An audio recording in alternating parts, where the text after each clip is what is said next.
This podcast is sponsored by nobody. Hey dudes, this is Bonnie Hayes. I sang Girls Like Me on the original Valley Girl soundtrack. You're listening to Tommy Throwback Kovac on Splat from the Past. He fucking rocks. Hey dudes, welcome to Splat from the Past, the only 80s themed horror and sci-fi show where things can get totally radical. Oh boy, I've got a good one for you today. I will be talking to Laurie Miller. Laurie was one of the original members of Expose, back when they were called Expose. And she's come out of the woodwork last few years doing interviews. She was on the D&D Dynamite podcast. That's where I discovered that she was talking about it finally. And I'm going to have her on today. I can't wait because a documentary is coming out, or it's out now. I don't know. I'm going to find out more info. There wasn't much written about it on the internet right now. It's called Exposed. It's a documentary about how her and two girls, started this group and then were replaced, during the recording sessions of the very first album. And they got new music out. I listened to a little bit of it. It's fantastic. And God, she's done so many different things. She's been an actress, a dancer, a choreographer, a costumer. She's designed jewelry. She's had her own production company, Exika. She's performed on Princess Cruises. She had a solo album out in the late 80s called Parallels, which is great. A great album, great song.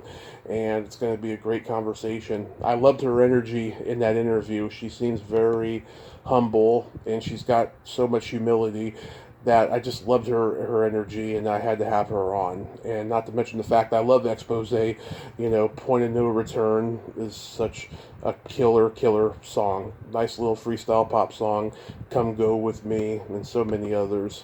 And it's going to be an honor to talk with her today as one of the original members. So yeah, here is my interview with Laurie Miller.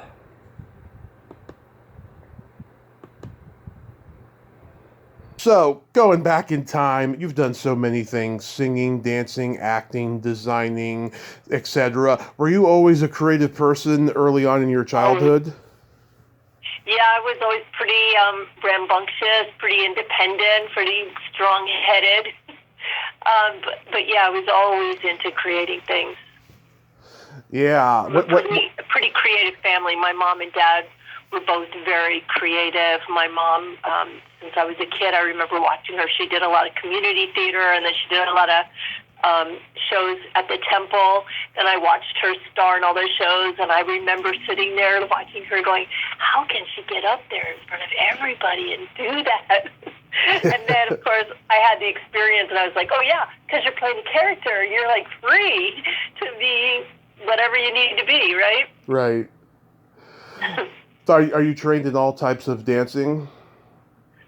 I am. I've never been, like, technically, like, a really trained, like, classical dancer as far as ballet, but I did study ballet for many years, and jazz and modern, and I've been doing yoga since I was probably 13 years old. Uh-huh. I remember when I was a little kid, my grandmother had us doing cha-cha lessons and all kinds of stuff. I think I was 6. I remember that I was 6 because I have a picture of me with my 2 front teeth out. I had to be right about that age in my little leotard, tap dancing and doing cha-cha. Yeah. Oh my God, that's so cute. Yeah, I respect tap dancers. I'll tell you, they can just move with those feet. I'll tell you. Yeah. Did you act in school plays and community theater growing up? I didn't, but later I was in the band. I was in the orchestra actually. We moved like halfway through, so it was kind of an interesting move for me because I went to 4 different schools. So I went to Norland Junior High, and then we moved to North Miami Beach, and then I ended up going to JFK Junior High, and then I went back to Norland Senior High for 1 year because they were building a new school in NMB called North Miami Beach. So I ended up going to NMB, which was like an experimental school. And after I left Norland, I really didn't want to go with another orchestra. I was first chair clarinet, which I think really trained my ear. I mean, can't believe how easily I could read fluently back then, music, and loved being part of those 18 clarinets. And I was first chair, and I had to fight hard to keep it, right? Yeah. But I think it really trained my ear because I didn't start singing until my mid-20s. I was a pretty shy kid, believe it or not, as most of us kind of performers, like Yeah. kind of are. But then, that enabled me, I think, to sing later on. When was the moment, though, that you realized you could sing? Were you like a singing in the shower kind of person, and someone said, "Oh, you should sing"? No, it's like my mom did a lot of, directed a lot of theater. My dad did all the staging and lighting, and he was the technical director. And Right. she was doing a show, and she kind of wanted to keep an eye on me because it's pretty independent. And I was always getting into these adventures. I wasn't a bad kid, but I was just really curious about a lot of things. And so she wanted to keep an eye on me, so she put me in this show called Sweet Charity. That was the first show I ever did. It was at the Hollywood Playhouse. It was like an equity-eligible little small local community theater. But she went by the book. My mom was really tough. And it was in that show, because I was in the chorus, that I realized my voice.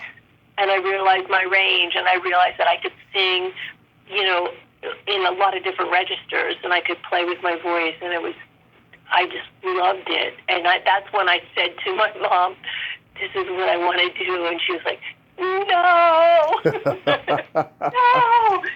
a hard life. You're going to make so many, compromises, and to do that." And I have. But I can't imagine doing anything else. I just really love that exchange of energy. To me, it kind of is, the yoga is in there for me, like being on stage and having that communication with an audience just through your energy and your presence and your movement and the music. It's an incredible feeling. Yeah. It's just good. Yeah, I was looking at the theater credits on your website. Yeah, you did Sweet Charity at the Hollywood Playhouse. Did you live in LA for a while? I did. Much earlier in the 70s, before I got into theater. I was actually went out there because of a relationship, drove my little Carmen Ghia all the way over there. And that didn't really work out, but I ended up meeting a lot of people, and I was always, because I was into yoga, I was vegetarian, I was into cooking and creating atmosphere, and I happened to meet Barry Berenson, who was really good friends with Paula Prentice. I don't know if anybody's maybe you'll remember these names. Do you remember Paula Prentice and Richard Benjamin? Yep. Saturday the 14th is a funny movie. Yeah, and they had a sitcom or something. So she had just had a baby, Paula Prentice, and she was in Where the Boys Are. Do you remember her crying in that movie? She was phenomenal. I love her. And I was their live-in nutritionist and chef out in LA, and I don't know why I went off on this tangent, but anyway, it was. They had a lot of friends. They had a very tight circle, and Anthony Perkins was one of them. Yeah. And he was over one day, and he was hanging out with me and the kids, and he was the one that said to me, this isn't what you're going to do. He said, you really need to get into show business. And I don't want to tell you because he just said some really nice things to me that really gave me inspiration to want to see what that life would be like and to see if I could do something. Wow. Yeah, the show that they were on was called He and She. Yeah, that's right. Yeah. Wow. Yeah, I mean, you've been in some good plays. The Best Little Whorehouse in Texas, Cabaret, Pippin. Wow. Yeah, it's funny. Usually when I see a person's theater resume, I only know like one or two plays, but I knew all four of them. Oh, great. I still would love to revisit that at some place and some time. And in fact, when I did Best Little Whorehouse in Texas, that was a great production. My mom directed it. My dad was the technical director. I had to audition, so it wasn't easy. And I had a small part, but it was really great. And there was a girl in the show named Andy Wyman who you know how many women are in that show, right? And there was just no way. She had so many things to do. My mom gave her like all the business to do. You know that term, what it means, the business? Yeah. Like, all these little walk-on, walk-offs that she had to be, like, get somebody who's really smart enough to know and to remember and to be organized enough to do it, and that would show up. And I said to Andy at the time, I said, you know, you're never going to make it. I'm going to make us a dressing room like right offside stage. So I created this dressing room for us. Yeah. And really good friends. And I wrote her this card that said, I hope, and I crossed out hope. And I said, I know someday our paths will cross again. Well, lo and behold, here we are, like over 40 years later. Mm-hmm. And she has 2 multi-million-dollar companies in the jewelry industry. And I am her creative director. And her company, her production coordinator as well. So I run all of our big shows. We're getting ready to go to Nashville to do a real big show where we bring independent jewelry retailers, high echelon jewelry retailers, and suppliers together to buy under our umbrella. And we negotiate, you know, like special pricing. We don't take a kickback or anything. It's just all part of this. This particular show is called The Experience. And so it's where we bring everybody together and we bring in keynote speakers that it's very educational and very interactive, a lot of networking. Mm-hmm. So I spend a lot of time, I'm here at the office right now, putting all that together, doing all the artwork. I run the shows, I'm the MC, I do all the voiceovers, and it's really fun. It's a really great group. So who knew, you know, like, sometimes we think that we're in control of our destiny, and it just seems to be all laid out there for us, you know, like we're just on the path. And if you're aware enough, you see all the opportunities that are happening around you that you can either walk by or engage in, right? Right. And also too, you know, in those days it was so common that you would meet somebody and they would be in your life the next 30 or 40 years in some show business endeavor or another. Nowadays it's just like non-existent. It's a completely different time that we're living in now. Yeah, totally. I mean, to work for Andy and her husband, Joe, Andy's really the head of the whole company. It's called Continental Buying Group. Mm-hmm. It's amazing because she knew both my parents, and we have that history together, and we treat this like a theatrical event because it kind of is, and she's bigger than life. So I'm very happy to be working for her. Plus, she's very supportive of all the other stuff I do as well, so I have a lot of freedom to explore everything. Tell me about the Frankie Kane show. Well, I was taking dance class at June Taylor's School of Dance in Fort Lauderdale. That's how long ago it was. Mm-hmm. And a choreographer came in, was looking for dancers to go on this tour with Frankie Kane. And I had just got a scholarship to dance there. Again, this was my mom pulling me in. With Ken Samuels was the teacher. His sister, Sue Samuels, teaches at the Dance Center in New York City. She's been there for years. She's very well known. Oh, where is it? And they picked. Say that again? I'm sorry. Where is it located? Well, her school. Kenny was my teacher in Miami at June Taylor School of Dance. I don't know if you remember the Jackie Gleason show. Oh, of course. And remember how the dancers, and they would shoot them from overhead, and they would make all these designs on the floor. They would like be in a circle and do all this stuff with their legs. That's what June Taylor was like, kind of famous for, having this. And she had this school in Fort Lauderdale, and Kenny gave me a scholarship if I came 5 days a week. So I just loved it. And I was taking class there and studying jazz, and this was this, I can't remember the name of it right now. I didn't expect you to ask me about that. But it's Sue's husband. It's a very particular style of dance where he was into martial arts and he was also into ballet. So it's kind of like a combination. It was kind of funky, but there was a lot of technique involved in it. And it suited me perfectly. So I got picked up out of class to go to Spain with Frankie Kane, who was a female impersonator. But not just a female. He was not a drag queen. I mean, this guy is incredible. Are you familiar? Did you get to see anything of him? Yeah, I saw him doing Liza and Marilyn in YouTube clips, and I actually thought he was very attractive. I wouldn't kick him out of bed. Oh my God, he was amazing. So he was my first. Like, I learned so much, and I used to say this. I used to do my own one-woman show. It's like a 90-minute show of just me. Mm-hmm. And I would say in the show that I learned more from this man about being a woman on stage than I learned from any woman I've ever known. And just his integrity and how much passion he had for what he was doing, and how much, just the way he handled himself. He was just an incredible performer. To be on stage with him, I just learned so much from him. He's such an incredible dancer. He was an ice skater as well, so he had an amazing body. And I was in that. My first show that I ever did was the Frankie Kane shows at the Marco Polo Hotel on Miami Beach, and I every night was standing room only. It was in the Persian ballroom there. It was pretty large. It was standing room only, and huge screaming standing ovations every night. That was my first experience in show business, was being in that in a big show like that, and being part of a group of people. Like, there were 6 girls and 6 guys, and then the 2 leads, because his partner played the Joel Grey character. Yeah. We went to Spain for a couple of months, and then we came back and were at the Marco Polo Hotel for quite a while. And then I really wanted to sing, so because I was a dancer in that show.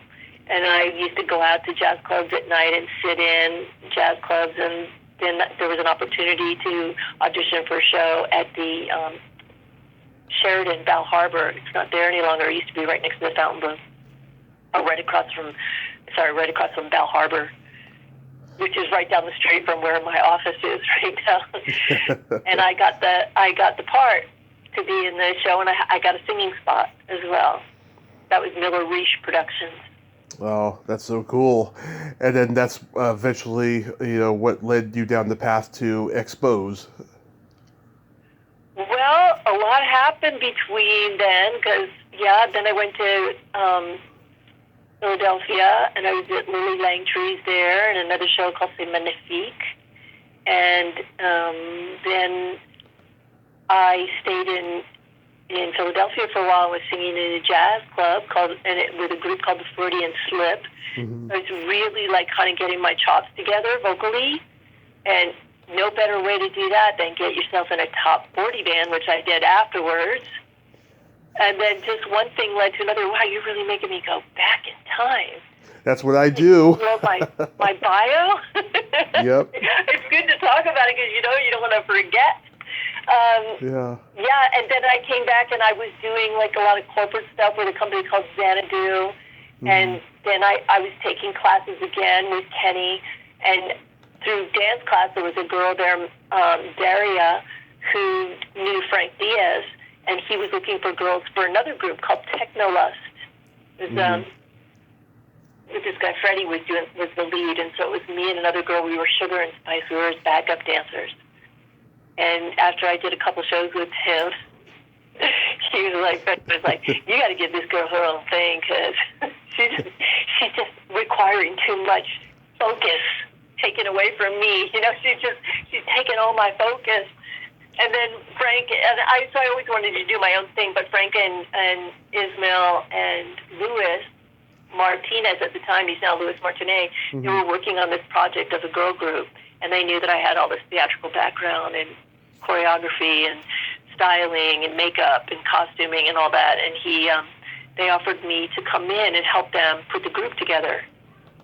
So I wasn't initially in the group. I was choreographing and doing costumes and styling, and at the time it was called Exposed, and the look was 40s, like the Pointer Sisters. Yeah. So Louis was dating Allie, and he was very conservative, and he didn't want her to wear anything too bare. Mm-hmm. So it was really tight pencil skirt, and you couldn't really move your legs that much, and the look, So that's how all the arm movement sort of came about, that I created on them. And then it just turned out the other girl that was there wasn't quite right, and she also had other ambitions. Mm-hmm. And so they asked me if I would just step in and be part of the group. And by that time, I'd already fallen in love with Ali and Sandra, and I was into it because I was dancing and I knew the whole show, and having all that experience on stage. So I was kind of like the spokesperson and the person who did the hair and the makeup and the costuming, and just took care of all that production value. Yeah. What was Gloria Estefan in the Miami Sound Machine part of that scene you were in? She was around, and we had the same vocal coach. So I know that she was going there to see Gina Moretta at the same time we were training with Gina. And then we got a show in Curacao that we were going to open for Sound Machine, and it was the coolest concert. It was on the side of a cliff. And we were up on the cliff, and then the audience was down below us, quite a bit down below us. And they were just so much fun. We were all staying in the same hotel, and we had these like glitter wigs. You might have seen pictures of Amelia with one of our wigs on, and we just had so much fun with them. And then when we opened for them, which was fantastic, and then they did their show, and then afterwards they brought us on stage, and we all did conga together, and we were all on stage together. It was pretty cool. We did a lot. In the beginning, Expose, I mean, they say that was in 1984, but we actually started working on it way before that, like maybe late 1982, and choreographing and rehearsing and costuming and getting the whole thing together. Nobody really understands, unless you've done it, how much work goes into putting that together. You know? Yeah. When the record hit so hard, I mean, it was out for 9 months before Arista picked us up, but we were working every weekend. We would go out and do 3 to 5 shows. It was crazy. Some nights we did 2 shows a night, which was really hard on the hair because, you know, yeah, you got to keep the hair up there, you know. We used to have to get in the limo and sort of like slouch down so we could fit our heads inside the car. Yeah. So, it was really something else. That time was pretty crazy, you know, what was going on. And actually, it was California that really put us on the map. I mean, Miami, like, definitely. But then once we started going to California, and all the DJs out there would all pull together, like maybe like 20 or 30 of them, put all their money together, and maybe put 1 or 2 other acts, but it was mainly like we were the focus. And there were so many people. So many people came to see us, and even the clubs that we did out in LA, before we even do sound check, the fire department and the police department, like, they knew it was going to be oversold. There were times when they had to stop the show, and there were times when we were pulling people up on stage with us, especially the girls, who would be right up front with our hair and makeup on and trying to do our costumes, and we'd be pulling them up on stage with us because they were getting crushed. It was kind of crazy. It's hard to relate, like, how insane it was at the time, and so much fun. Yeah. So, like, was Point of No Return and Come Go With Me, like, part of the repertoire even before the record contract? It was always Point of No Return. Come Go With Me came afterwards. That was on the album. So we were doing Point of No Return. We were doing You Got Me Running. We did Extra Extra. I did the ballad December and Exposed to Love. That was our show. I think I'm missing something in there. But then we finally got signed to Arista through David German came out to see us. And we were doing so well. The sales were so good locally that they signed us, but that's when they said they wanted to change the name to Expose. So Expose was actually put on the original group because they felt that it was exposed was a little too exposed. Too sexy or too, I don't know. We were like, cool, whatever you want, whatever you want to do. We actually did always live up to that, though. We would always wear, like, gloves and a coat and stuff, and we always, like, took stuff off. So we were kind of like modern day, burlesque without showing anything, really. But it was always so hot in those clubs. It was always so packed. There was so much energy. Yeah. How upset were you, if any, when the group took off without you? It wasn't that they took off without me. It's a pretty interesting story because I'm working on my memoir, and I really want to take everybody on the journey. I'm so glad. I've got some interest in doing like a little docudrama series about it. I mean, it would be so cool to take everybody back and show you what really happened and what really happened behind the scenes. And, you know, the time and what was going on at that time and what was happening with our money and what we were getting paid And then we got the album deal, and we got the whole thing, and then just a lot of stuff happened, a lot of personal stuff happened, and I was going to be the only original one left in the group, and we had finished the album, and a few incidences went down, and the contract was terrible, and I was just done. Yeah. Allie was leaving. I just was heartbroken. Sandra was going to be released to go do her own thing, and I set them out, and they were mad. So they put out cease and desist that I couldn't say because the album was done, so they had to go back in the studio. Wow. And they left all my background vocals and all my ad-libs and all the air stuff. That's all me. I'm all over that Exposure album. Took my name off the album. And I never got any royalties, and I never got any credit on there until recently. Cherry Red did a 3-CD release, and they put all the credits for everybody. And then we were already written up in the Rolling Stone Rock and Roll Hall of Fame for having more top 10 hits off our debut album, and we were such a big part of that. It wasn't like we were the studio singers and we got fired. There was rumors that we got fired. And then I had already had another record deal on Atlantic and another one on the independent level and label, and it was one person in particular that really tried to stop me and hurt me, and, just kind of got in the way of anything.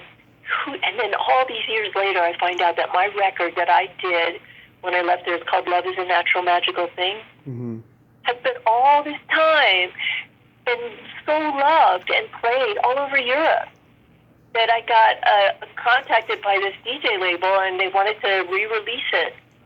And we did, and it sold out immediately. It was so rewarding after all this time, and then I did a record with Ish did Company B. It's called Parallels. That, too, is getting re-released. It's been long enough that maybe the label will let me have the rights to the masters, but we're having a hard time getting to the right person.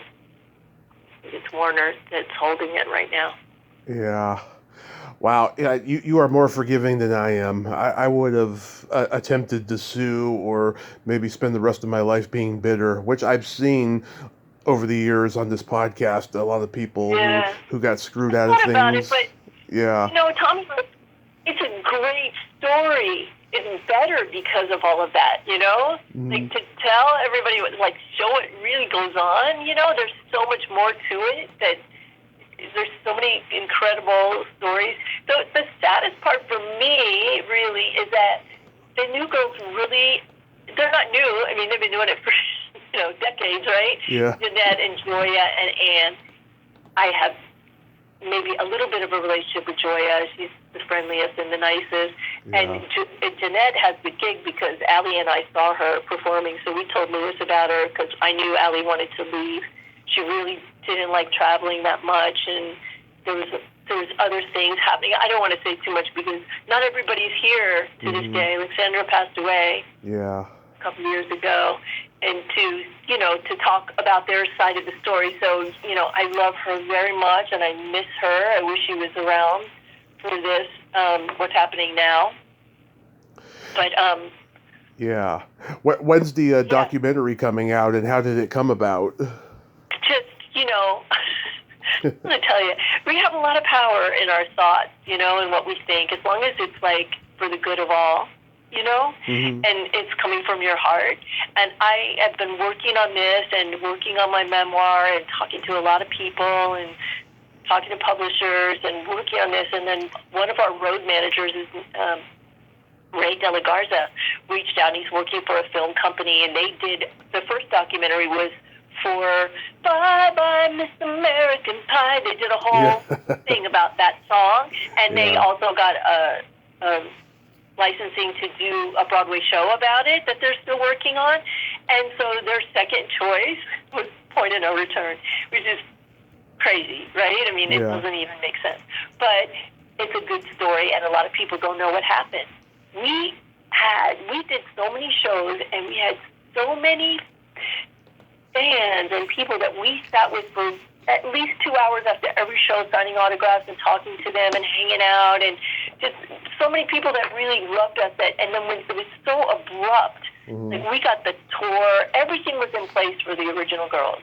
We got the tour, we got the solid gold, we got all the stuff, that they ended up doing was for us. But it all just sort of abruptly fell apart. And they didn't want to say anything. And so the new girls went out, well, they were new at the time, and the audience was like, well, who are these girls? Like we had spent so much time and did so many shows, and you'll see in the documentary when David German, the guy who signed us, he talked about it. I was just kind of in awe. Like sometimes when you're doing it, you got your head down and you're just like getting the job done, getting ready for the next show and the next show, and like to hear it all being relived. And they talk about the whole making of the song and the band, that Nuclear Valdez, that was responsible for the guitar solo, and the Fro Sosa who did the keyboard, the dun dun dun dun dun. All of that is all like so interesting, and all the heartache and all the personal things that happen to it. It really makes for a good story. So it would have been really a nice. I don't think it'd be as interesting. So I'm okay with it. It's just the way it is. I just wish the girls today would not feel so. We're not trying to compete with them or take anything away from them. In fact, we're trying to go into a completely different market with the new lineup right now of Exposed. They never wanted to do the original look or the choreography or that, what we were. And people are down for it. They want it. Absolutely. And the new music, I listened on Spotify to I know the new versions. They were magnificent. Thank you. I love it. I can't believe how many different versions there are. And at the last moment, I said to Louis, "You got to put the air in there and the Exposed." And that's me doing all of that because I was the person that always did it with the original girls. And then I came up with this line with Louis. We were doing, "I know, no, you know, no." And I forgot all about it. And then when I hear some of these mixes with DJs, like Louis doesn't hand them like a finished product. He just gives them all the pieces. So they created all of those different mixes. It's really cool. Yeah, they sounded great. So in 1980, Thank you. yeah. So in 1987, you go into a solo career. You signed to Atlantic. So was that already brewing, or was that something you pursued? Well, I had done some shows with Company B, like in line, and I had met Ish. Ish and I talked, and we went in the studio and we did Parallels in about 8 hours. I have tons of poetry. I have books and books of poetry. I write rhythmically and kind of deeply, Yeah. And it just came about. And then Atlantic, because Ish was so hot at the time, and they just thought this was the biggest hit. And I was like, but there's no chorus. There's no chorus. And Ish wouldn't put it on there. And in fact, that was a scratch vocal that's on there. I was singing really up in an upper register. Got some really cool reviews on Billboard for that. And not too long ago, somebody sent me and said, "Look, your record is on sale for $100. Your 12-inch single, because nobody can get it. Don't you want to re-release it?" And now I got these guys from LA we're trying to put it together so we can and Louis offered to rebuild it and redo it for me. So who knows? Yeah. Miracles are happening all around me. It's amazing. I've talked to people who were in big bands, and when they went solo, the major label they signed to didn't market the album or promote them correctly. Is that what happened with you? Yeah, kind of. Well, I was so used to being slamming, like just doing a ton of shows, and nothing was happening. And I wanted to work, and I wanted to do more stuff, and I was also into jazz and blues and rock, and I actually asked to be released. It was just taking so long, and they didn't want to, but Ish kind of made them let her go do her thing. Did you do a music video for the title song of Parallels? No, I always wanted to. I did a storyboard for it. You want to tell us what that storyboard was? Well, if you listen to the lyrics, you can imagine if you see the cover, we had a carousel horse because that has to do with the lyric and about being parallel with somebody, about meeting eye to eye. And it was like that. It's like a fairy tale, so it would have been very muted and very floaty and very... I actually did one big performance. Well, I did a few, but this big performance that I did was at the Saint in New York. Mm-hmm. And I can't believe I don't have any pictures from that time. And of course, the label and management wanted me to be like all in black and rhinestones and sophisticated. And no, I show up in a romper with a ponytail and rhinestone glasses and this bejeweled denim jacket, and I had all these beach toys. I had a big blow-up alligator and big, huge beach balls. It was gay club, my favorite, right? And baseball, I had buckets of glitter, so every time it went like digga-digga-digga-digga on the music, I would like lift that, and beach balls were flying through the air. It was so much fun. I really like to go there with the theatrics. I don't like, if you have that opportunity. The song is what dictates it for me, Yeah, and Love is a Natural Magic Thing, that's also a beautiful song. You remind me a lot like Deborah Harry when you sing. Oh, thank you. Yeah. In Parallels, I got referred to as like Kate Bush meets disco. Yeah, that would be a good description. Yeah. I'm a big fan. Kate Bush is very underrated, I feel. Oh, she's amazing. I'm a big fan of hers. Yeah, that song she did with Peter Gabriel, In Your Eyes, it's a beautiful song. Yeah. How did you come to form Exica?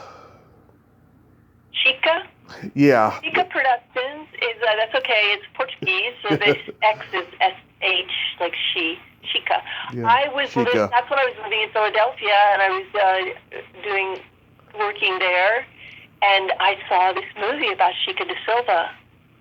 And it's about a woman who is a slave who rises to royalty and ends up freeing hundreds of thousands of slaves. That's what I remember. It was a long time ago. But I loved it. And I loved the X-I-C-A and that it was Portuguese. And I just thought that's a perfect name for my company, for my production company, for my artwork, for all my other endeavors that I did creatively. Yeah, I saw the videos on your website of Facade Nightclub. Was that like one of the early projects you did with your company? That was, it was right after Expose. Larry Brahms was working in the office at Pantera at the time with Frank and Louis and Ismail, and he said, with all your background and everything, there's a new club opening, and maybe you can like do some stuff there in the meantime, with all the dancers, because I had done so much corporate stuff, so I knew a lot of dancers, and I'd taken a lot of classes, and so we started this, and then I met, actually, Paul Lucky was this incredible dancer, and he was actually going to be, he's a drummer, and he was going to be with us on the tour, because we got the tour and everything. We had the bus, we had the band, we had everything all ready to go. Mm. And remember, Dave German called me and said, "Are you sure you want to leave? There's more to the story of why I really wanted to leave that I can't reveal to you right now. You have to just wait for the the mini-series or the docudrama to come out." Yeah. But I just felt like I had to move on. And I thought it was better to do it sooner than later for the new girls that were, for Jeanette and Joya. They never really had any time with me. We were all in the studio together, but not a lot. Like, Allie and I had been in a lot. Sandra never actually went in the studio, which is another problem that happened later because they forbid us to tell her. She was just hard to...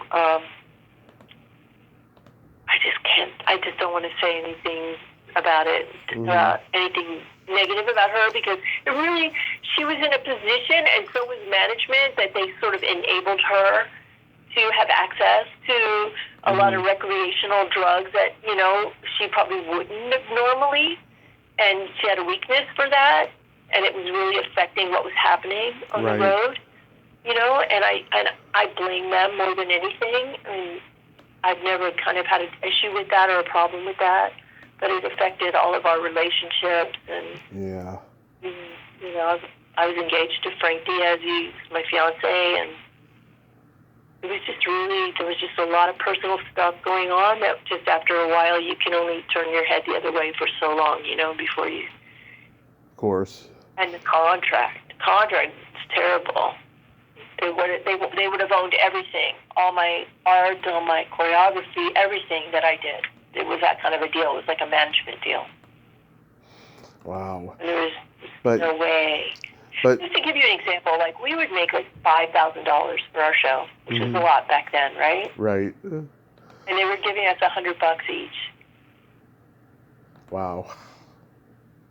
So, you can imagine these guys really got famous fast in their heads. Like I kept saying, we can't like let this when we start writing our own music and we get a record, when we go gold, or then we can start getting like more excited. But right now, and we did so much work. So that's why it was a rub for me when the new girls came in and they didn't even acknowledge that we existed. In fact, they said there was no other lineup of Expose.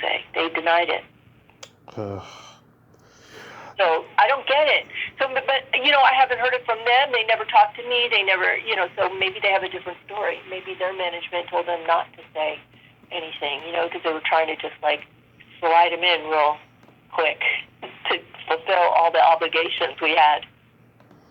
Yeah, but you laid it on your feet. You even used to perform on cruise ships. How did that start? Oh, I had a club in Montreal, and I was working. I had dancers. Like I had about 5 different nightclubs that I ended up having for Chica Productions. A lot of them in Fort Lauderdale in Florida, and then one in Montreal called Ozone. And my really good friends Maria and Alfonso knew that they were casting for this show called Metamorphosis in Miami to go on a ship, and it was a very Cirque du Soleil type show, which was right up my alley, because a lot of makeup, you could see all that blacklight makeup that I did for our dancers were very, for Chica Productions was all blacklight, but it was very elusive, we were very silent and very like otherworldly creatures that sort of came up from behind the bar or were hoisted up on top of platforms up in the air, or we would come out and I used a lot of people because I knew Franco Dragon turned me on to. He was the artistic director for Cirque du Soleil, and we were in Montreal, so he gave me a lot of like incredible stilt walkers and contortionists and stuff like that. So we were doing all this really cool stuff in nightclubs. But after a while, it was like, I'm really trying to do art here in a very inebriated, smoky, that's when they were still smoking in the club, yeah, smoky atmosphere. And I've been doing it for about 8 years, and I was ready to just, do something more theatrical, where I had a little more control of the situation, not just like part of a crazy nightclub. And I came back to Florida and auditioned and got the role as the lead vocalist for this particular ship. There was actually 2 ships they were doing it on. Mm-hmm. And I was a caterpillar that morphed into a butterfly. And I got to design all the the makeup for everybody. Yeah. So I never wanted to go on cruise ships. I thought, oh my God, the beginning of the end, you go on a cruise ship and you do all those cheesy shows, and I cried when they wanted me to stay on with Princess and do this show called I can't remember now. It was a show that just went all over the country. It listed all the states and all the music from all the states and all the wigs and all the stuff. And I thought, oh my God, I can't believe it. Well, as soon as I got into it and then started traveling, it was great. It was amazing. I stayed with Princess for 14 years. Been all over the world, did my own one-woman show, even did a CD recording, sailing out of Spain. I love the nomadic life of moving like that and being on the water, and these ships were just beautiful. Costumes were beautiful. I was a part of a lot of inaugural cruises, inaugural ships, so that was like all new shows, and you got to work with the directors, and Yeah. working with a whole cast, where you have this whole family with you all the time. I'm still really close. During COVID, I started a page called Princess Friends on Facebook, and everybody's on there, and I posted. I have a lot of my videos of the shows that I did on my site as well.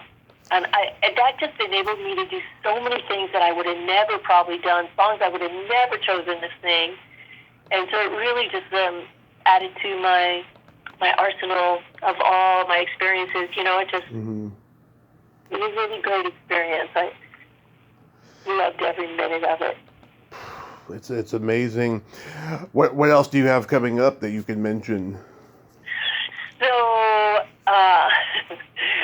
now Louis calls me and he says, "Look, I want to put Exposed back together." I said, "I'm in." And he had this girl, Uni, who coincidentally, and it's not like anything we planned, these two girls look just like Allie and Sandra. And not only that, but their mannerisms. Like, Sandra was a single mom from Puerto Rico, right? Latino, lived in New York, from New York.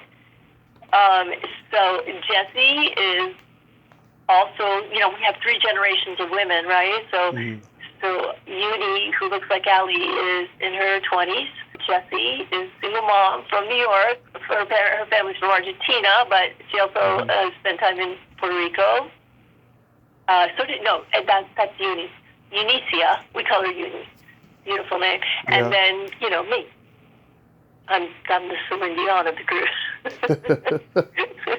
I love it though. It's so cool, and I'm so glad that I get to share with them and share all the things. Like, on the ships, I learned so much about. I taught myself about how to use Photoshop and how to use the whole Adobe suite, and it enabled me for my career right now as a creative director for Continental Buying Group and Preferred Jewelers. So everything is just. Everything, you know, even the worst things sometimes don't feel like they're for you, but everything is for you. Step back for a minute and look at what you're learning, good and bad, like how not to be as well as how to be, right? Right. All happening for you.